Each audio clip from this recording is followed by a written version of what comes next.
Hey guys, Nik Bosco here. I'm gonna do a quick thoughts on last night's UFC 214 card, straight from my pool, because it's a beautiful day and I don't feel like sitting inside. So let's see, 214 was made out to be the best card of the year, and I think it absolutely lived up to that. It was amazing. I'm gonna start off with a little bit of the undercard, Aljamain Sterling versus Renan Barão. That was a fight that I was really looking forward to. Renan Barão is the former champ of the bantamweight division. Unfortunately, this fight had to be moved up to a catch weight at 140 pounds because the California Athletic Commission didn't want Renan Barão cut into 135 after he's had issues in the past cutting to that weight. And I think for good reason. What would happen if he got down to 135? Aljamain Sterling looked great. Renan Barão, not sure what's going to be next for him. He's 30 years old. He has lost, I think, let's see, he lost 4 of his last 6 matches since 2015, which you will remember that is the year that USADA came into the UFC testing for drugs and banned substance and everything like that. So it's just, I'm not saying that he was taking anything, I'm just saying coincidence that since 2015 he's gone down so significantly and had to move up in weight. Aljamain looked great though. He won 2 in a row. He's really moving up in that division. I'd like to see him face somebody next, like Jimmy Rivera maybe, or even John Dodson. That would be a great fight for him. He trains at Serra-Longo in Long Island, so he's a New York guy, just like me. And I really like him. He's good with the camera, he's good on the mic, he's good in the fights, he's good everywhere. He's a good guy for the UFC to definitely market well. Let's see. Next, Ricardo Lamas. Ricardo Lamas looked amazing. He did a great job, great finish, great fight. He's another guy who's moving up there in the ranks. Not quite title contention yet, but I would like to see him maybe fight Jose Aldo again. Those two fought in 2014, and Jose won. But I think Ricardo Lamas is on the way up. Jose Aldo is on the way down. So we'll see if those two get another chance to fight.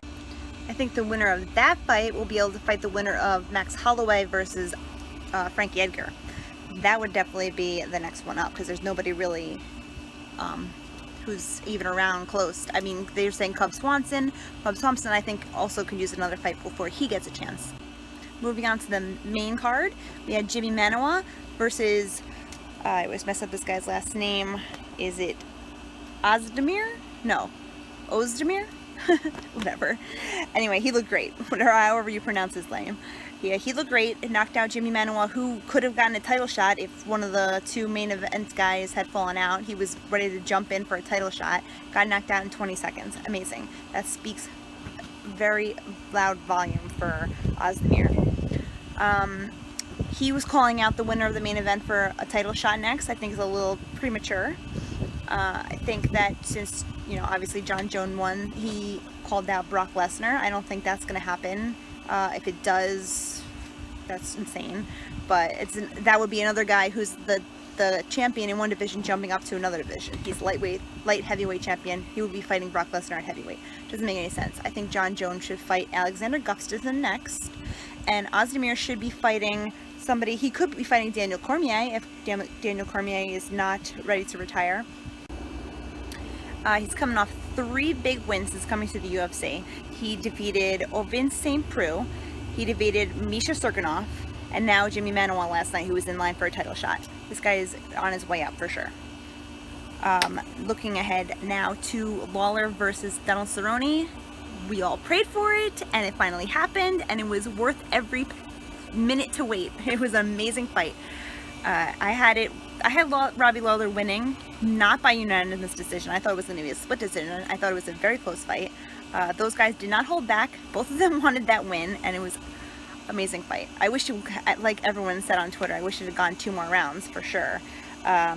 Lawler, I don't know what's next for him. Possibly could see him fighting for a title pretty soon. I know Stephen Thompson is fighting Jorge Masvidal next, and you would assume that if Stephen Thompson wins, he may not get a chance at Tyron Woodley again. But if Jorge Masvidal wins, he will definitely get the next shot after GSP, right? No, GSP is not fighting for the welterweight anymore. He's moving up to middleweight, apparently, according to Dana White last night. Flip-flop, back and forth, you never know. But We could see Robbie Lawler maybe take on Damian Maia next, and if he wins against him, he might get another shot at Tyron Woodley. So that's to see. And for Donald Cerrone, you could see him jumping into a short notice fight anytime in the next couple months. Maybe like he can jump in at welterweight, middleweight, or even featherweight. You never know what Donald Cerrone's going to do. So and then looking ahead at the women's featherweight fight, Chris Cyborg did exactly what everybody thought she was going to do. She ran right through Tanya Evinger. She destroyed her, although did go to the third round, so everybody was impressed by that, right? But what's next for her? Are they going to bring girls in at 145? This fight was supposed to be against Megan Anderson. Are they going to bring in Megan Anderson? Is Megan Anderson even ready? At least she's a 145-pound girl. Is she even ready to face Chris Cyborg? Is anybody? There was also talks about Kat Zingano. I think that would be a good fight. Kat is one of the bigger girls at 135. She could definitely make weight at look good at 145. So we'll see if maybe she jumps up. I also think that Kat Zingano would be a good match for Tanya Evinger too at 135. I don't know what would be next for her. Definitely not a title shot, I don't think, not right away. I don't think she gets a shot at Amanda Nunes, but we could see her against, I would like to see her against somebody like Juliana Pena, maybe, or even Raquel Pennington.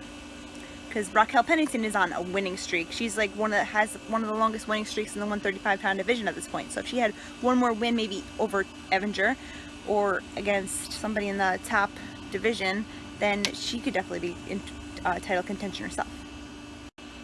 Moving on to the co-main event, we had Tyron Woodley, who defeated Damian Maia. I think a lot of people thought that's the way it would go. Tyron showed off great takedown defense. Although he played it safe, a lot of people were critical of the way he fought that fight, but he fought to win, and he did win. So I guess, I don't know what's next for him. Maybe we'll see him fight the winner of Stephen Thompson, Jorge Masvidal. Like I said before, Dana White said GSP is off the table now. I think if Damian Maia won, he would definitely get GSP. They're looking for the safest fight for him, I believe, and that is Michael Bisping at 185. So that's the way that's going to go. And the main event, John Jones is back for sure. I had Daniel Cormier winning that fight up until the head kick, and John Jones is back for sure. Of course, the media calls out Brock Lesnar afterwards. Brock Lesnar is not even in the UFC right now, and he's also heavyweight. So there you go again, people jumping around to different divisions.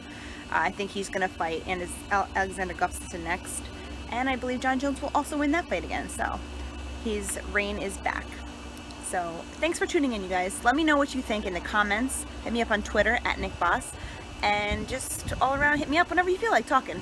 I'm probably going to try and do these videos after every event, so hopefully I'll see you next week at UFC in Mexico. Alright, thanks guys, bye.